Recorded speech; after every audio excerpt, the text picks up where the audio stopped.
கொனகா என்ற வில்லேஜில் அட்டாக் நடந்திருக்கு. அது என்ன அட்டாக்னா நைன் டெயில் ஃபாக்ஸ் அட்டாக்.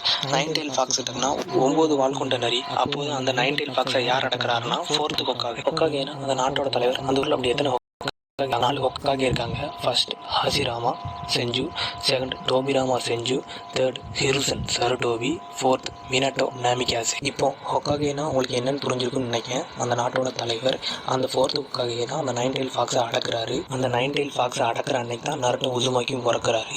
இவர் என்ன செய்யறாருன்னா அந்த ஃபோர்த் ஹொக்காகே அந்த நைன் டெயில் ஃபாக்ஸை நருட்டோ உசுமாக்கிக்குள்ள சீல் பண்றாரு. மந்திரம் மூலயமா நைன் டெயில் ஃபாக்ஸை நருட்டோ உடம்புக்குள்ள அடக்கிறார். அதாவது அந்த நைன் டெயில் ஃபாக்ஸை அடக்கிற நேரத்தில் மினட்டோ நாமிகாசே இறந்து விடுறாரு ஃபோர்த் ஹொக்காகே. இப்போ தற்போதைய காலத்துக்கு வந்துடலாம். தற்போதைய காலத்தில் ஃபர்ஸ்ட், செகண்ட், ஃபோர்த் ஹொக்காகே உயிரோட இல்லை. நருட்டோ ரொம்ப குறும்புக்கார பையன். அந்த ஊரில் என்ன பழக்க வழக்கம்னா யார் யார் ஹொக்காகேவா இருக்காங்களோ அவங்களோட ஃபேஸை அந்த ஒரு மலையில் செதுக்கி வச்சிருவாங்க. அப்படி அந்த சிலையில் நருட்டோ என்ன பண்ணுறான்னா பெயிண்ட் அடிச்சு குறும்புத்தனத்தை காட்டுறான். நருட்டோ ஊர் மக்கள் அமைச்சர் ஒதுக்கி தான் வச்சிருக்காங்க. எதுக்கு ஒதுக்கி வச்சிருக்காங்கன்னா உடம்புக்குள்ள இருக்க டீமன் ஃபாக்ஸ்னால தான். அது எப்போனாலும் வெளியே வந்துச்சுன்னா நம்மளை கொண்டுருவோம் என்று பயந்து நருட்டோ எப்போவுமே ஒதுக்கி ஊர் மக்கள் வச்சிருக்காங்க. அவன் குறும்புத்தனம் பண்ணிக்கிட்டு இருக்கல. அப்போ அவன் கிளாஸ் டீச்சர் வந்துருந்தாங்க. அவன் கிளாஸ் டீச்சர் பேர் இருக்கா சென்ஸு. அவர் வந்து அவனை அழைச்சி அவன் கிளாஸுக்கு கூட்டிகிட்டு போயிருந்தாரு. கடைசி எக்ஸாமுக்கு எல்லாரும் ப்ரிப்பேர் பண்ணிக்கிட்டு இருக்காங்க. அது என்ன ப்ரிப்பரேஷன்னா க்ளோன் ஜுட்ஸு.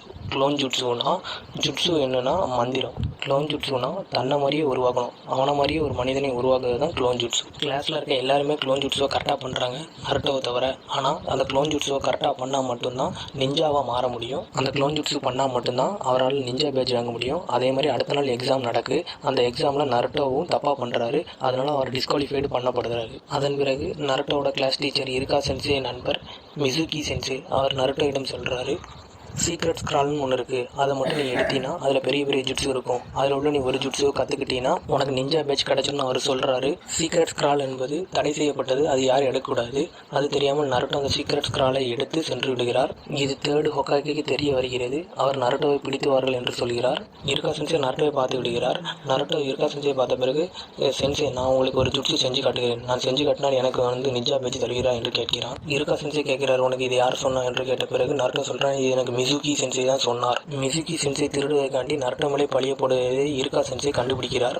பிறகு இந்த விஷயத்தை அறிந்த இருக்கா மிசுகியும் இருக்காவும் சண்டை போடுகிறார்கள்.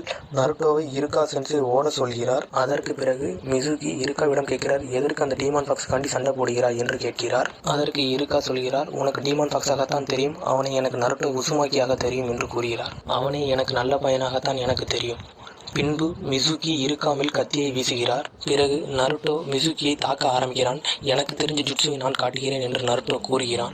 நருட்டோ சேடாக்ளோன் ஜுட்ஸு என்று கூற 1000 நருட்டோவாக உருவடிக்கிறான். அப்புறம் 1000 நருட்டோ சேர்ந்து மிசுகி சென்சை பிரிச்சுட்டு விட்டுருந்தாங்க. கடைசியில் நருட்டோவிற்கு இருக்கா சென்சை நிஞ்சா பேட்சை பரிசாக வழங்கினார். இத்துடன் முதல் எபிசோடோட கதை முடிகிறது. அடுத்த எபிசோடில் சந்திப்போம். செகண்ட் எபிசோடுக்குள்ளே போயிடலாம். போன எபிசோடில்